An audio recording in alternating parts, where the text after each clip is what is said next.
You're going to be running division this next season. Yeah, we'll see how that happens. See how well that goes. Exciting. No, it is exciting because it brings so many potential plot lines. I mean, you can go so many places.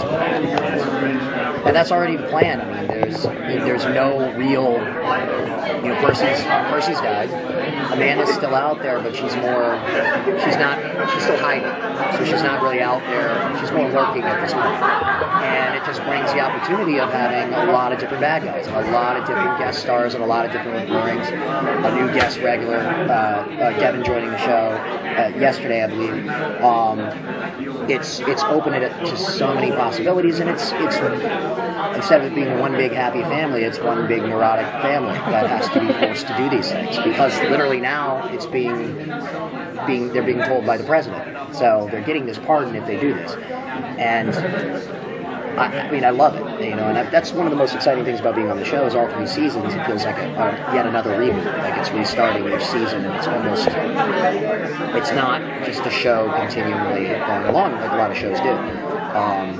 And each year we got to get prepared again and go in and see what the heck's going to happen. We never know, but so far the first 2 years are great. It was really Nikita who wanted to do it. Michael said he was ready to walk away, so does he feel a little concerned? I think Michael was pushing with the entire second season, to be honest. At times more than others, but yeah, I think I mean, at least after reading the first episode and having a sit-down chat with Craig, I know where it's going to go for Michael this year. And for me, it will be the more exciting of the last 2 years. So it'll be the best from my side. And I think the fans will enjoy it a lot, too. But he's going to go through another dark time, which is what I wanted for him to have, since there wasn't many of that in the second season. And I think that he's still being the rock for Nikita in the beginning. Because you also see at the end of the third season, even though it wasn't his idea, it was more her idea to stay, they were doing well in their relationship. So we're starting off the year, they're doing well in their relationship. And it being awkward in how the hell are we still in division, and how are we doing this now, and why do we have an alpha team that can come with us? And it's a weird awkward that were hunting us down a month ago. So, or however many days it's been, I think it's like 4 months or something. So it's going to be different. I don't think he's going to be thinking too much about that because there's no time to think.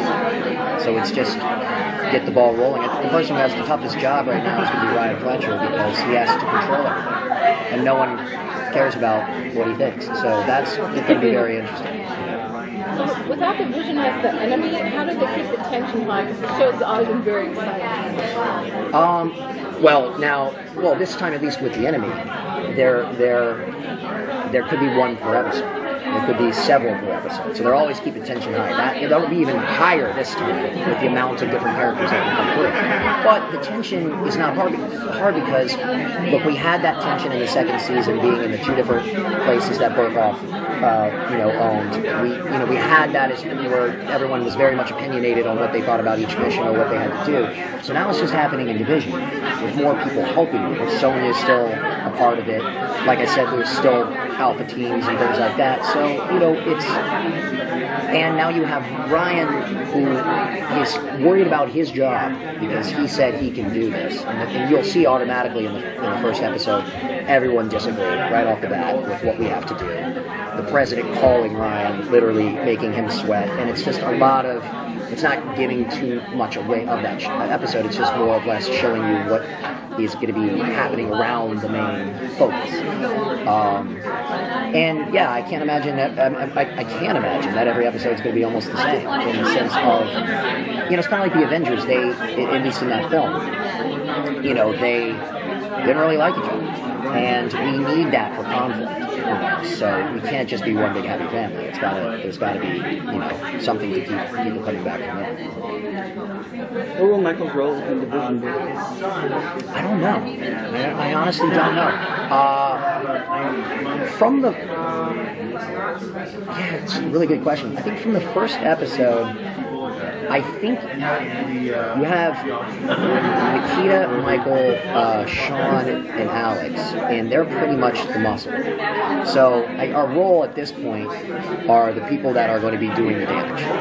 The people that are bringing back these people that have gone rogue, trying to give them another chance. If they don't want another chance, then we might have to eliminate them, whatever it might be. We're going to be the people on the mission. Ryan's controlling it. Burkhoff and Sonia are inside, taking care of, making sure we all stay alive. So I don't think there's really a role. I don't think Michael can be Michael from season 1, because I don't think there's a role for that. Because we're not, I don't think, training, unless it gets into that again and tries to recruits and stuff like that. We're not really training anyone new now. It's more of us keeping people alive or bringing them back. So I think we're just the peacekeepers at this time, And that could change from episode to episode, whether we agree with what Ryan's doing or not.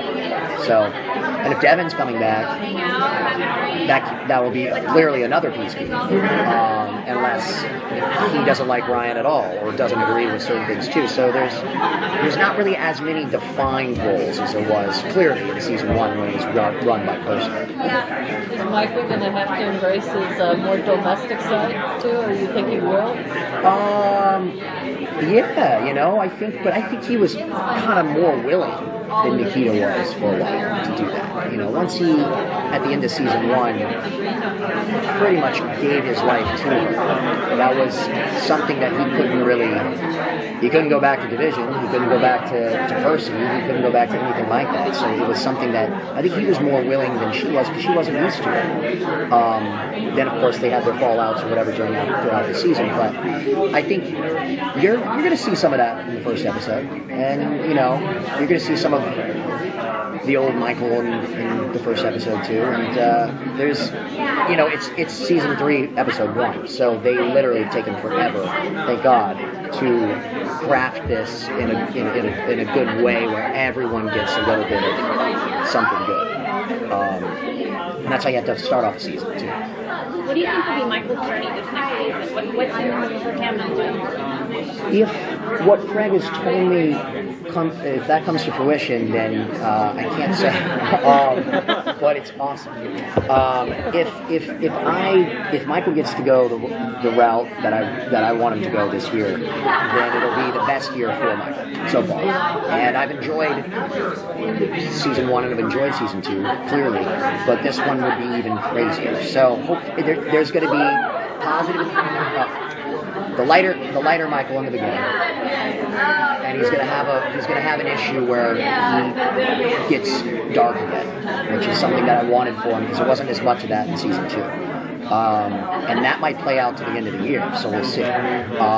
So there's a lot going there, and I don't think we'll see it for a while, but we don't need that. We need to see how these characters all even meld together at this point, and how they're going to even run Division. So it's not, I don't think it's really, we're not going to be getting, I think, into too many backstories and certain things like that on the characters right now, because now we have to see what they can actually be capable of with running Division. So I think we're going to hit a couple, like 3 or 4, maybe 5 episodes like that, and then kind of, get into the characters more. Did you register the hiatus? I did not. I did not. I had no time, which was kind of like last year. Last year, booked a film, and then it pushed its start date, so I couldn't do it going into season 2. And this year, I was supposed to do a couple of independents that shoot in New York, and they couldn't get the financing together. That's the hard part of doing, 23 episodes. You have about basically 2 months to do something, and you're exhausted. So a lot of times you don't even want to do anything. Maybe next year I'll push a little harder to do it, but no one's really pushing right now because they're kind of excited to lay on the couch. So. All right. Thank you so much. Thanks, guys.